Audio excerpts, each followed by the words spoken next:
Gözlərim olub xox mənim, sanma günah sözün ürəyimə sanki batıb ox mənim. Bir dənə qızla tutdu edim, nə qabağım yox mənim. O barədə fərbiz bilən Orxan şey moddadır. O barədə fərbiz bilən Orxan şey moddadır. Vaxtı ilə kim ki edim meydan arada yox idi. Söz deyirdi 5-6 dənə oğlan arada yox idi. Mən efirdə söz deyəndə Ruslan arada yox idi.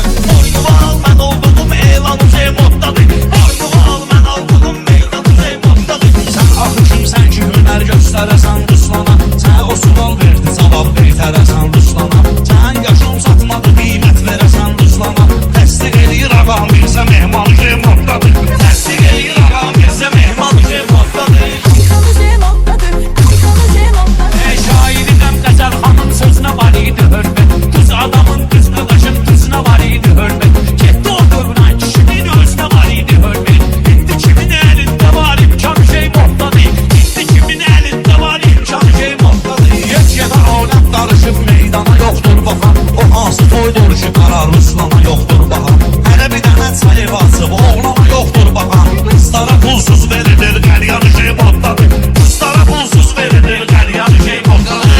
Uşaqlarla bugün yarışmıram bilə-bilə. Mən bunların işlərinə qarışmıram bilə-bilə. Bala əli atlanır düşür danışmıram bilə-bilə. Bu dağışırlar qocalıb davuşan şey moddadır. Bu dağışırlar qocalıb davuşan şey moddadır. Ey vurub yanda söhbət edir vurub yıxanla. Özünü sıxmayan da söhbət eləyir özünü sıxanla.